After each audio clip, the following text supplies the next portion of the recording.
মহিলা আয়োগৰ ৰাজ্যজুৰি বিশ্বাস যাত্ৰা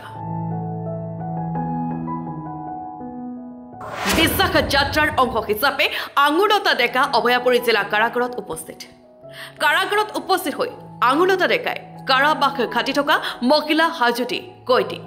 এই সকলৰ লগত মত বিনিময় কৰাৰ লগতে তেওঁলোকৰ অৱস্থাৰ বুজ লয় বিশেষকৈ মহিলাসকলক মানসিকভাৱে সজাগ সচেতনতা কৰা মহিলা সবলীকৰণ মহিলাৰ ওপৰত নিৰ্যাতন আদিৰ বিষয়ে সজাগতা বৃদ্ধিৰ উদ্দেশ্যৰে এই যাত্ৰা আৰম্ভ কৰিছে বুলি মন্তব্য কৰিছে আঙুলতা ডেকাই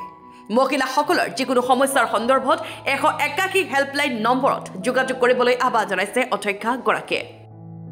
আমি অসম ৰাজ্যিক মহিলা আয়োগৰ তৰফৰ পৰা বিশ্বাস যাত্ৰা কৰি আছো আপোনালোক সকলোৱে গমে পাইছে ইতিমধ্যে আৰু আমি জিলাখনত আহি জিলা প্ৰশাসনৰ লগত আলোচনা কৰি ওৱান ষ্টপ চেণ্টাৰ ভিজিট কৰিলো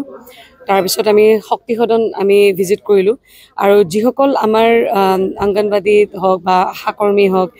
বা জীৱিকা সখী সকলো যিসকল মহিলা আমাৰ ৰাইজৰ লগত পাব্লিকৰ লগত থাকে প্ৰত্যেকৰ লগত আমি 181 এই হেল্পলাইন নম্বৰবিলাক সেইবিলাক আৰু বেছি সক্ৰিয়তাৰে প্ৰচাৰ কৰিবৰ কাৰণে ক'লো আৰু এতিয়া মই আহিছোঁ অভয়াপুৰী জিলা কাৰাগাৰত আৰু ইয়াতে আমাৰ যিসকল মহিলা আমাৰ কয়দীসকল আছে তেওঁলোকৰ সা সুবিধাখিনি কি ধৰণৰ কি পৰিস্থিতিত আছে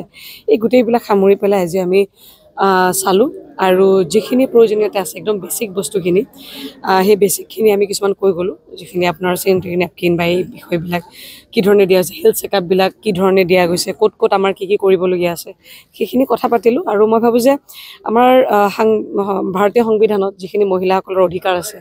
ন্যায় ব্যৱস্থাত যিখিনি ন্যায় পাবৰ কাৰণে মহিলাগৰাকী যিখিনি পাবলগীয়া আছে সেই ক্ষেত্ৰত আমাৰ মহিলাকে সদায় কাম কৰি যাব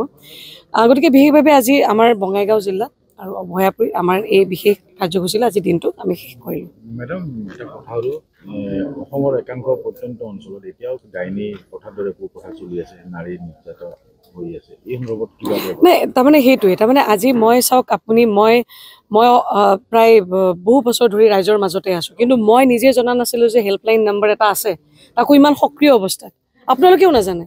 মই যদি সুধো এতিয়া আপোনালোকে ঘৰত মানে আপোনালোকৰ নাজানে ক'ব কোনো নাজানে গতিকে সেই 181 নম্বৰটা কিমান সহজ মনত ৰাখিব পাৰে মানুহে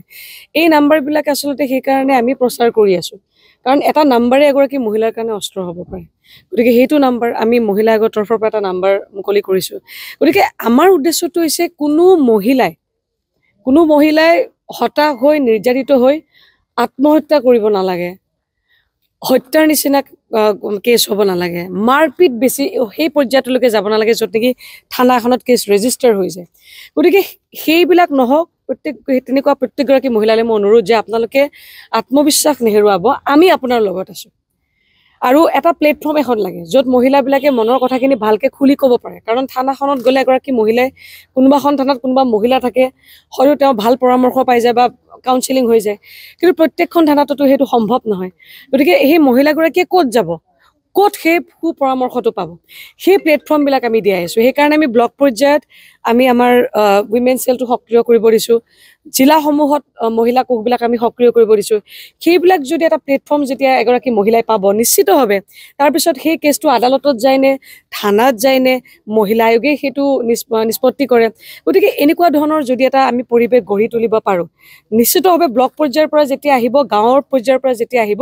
এইটোত সময় লাগিব কিন্তু মই ভাবোঁ যে বহুত ক্ষেত্ৰত মই নকওঁ যে একেবাৰে শেষ হৈ যাব কিন্তু অন্ততঃ এটা নিয়ন্ত্ৰণত থাকিব গতিকে আমাৰ প্ৰচাৰ কাৰ্যসমূহ তেনেকুৱা ধৰণে ৰাইজক আকৰ্ষিত কৰা ধৰণৰ হ'ব লাগিব যেনেকৈ মই বাইক ৰাইড কৰি আহিছোঁ মানুহে সুধিছে যে কিয় ৰাইড কৰিছে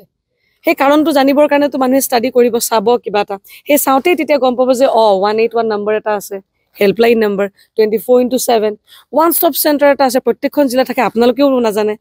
শক্তি সদন আছে আপোনালোকে নাজানে আজি আপোনালোকে মোৰ জৰিয়তে গম পালে আপোনালোকৰ জৰিয়তে আৰু 10জন মানুহে গম পাব আপোনালোকে ঘূৰি থাকে মহিলা কোষ আছে বেলেগে জনা আছে আজি আপোনালোকে গম পোৱা মানে আৰু 10জনে মানুহে জানিব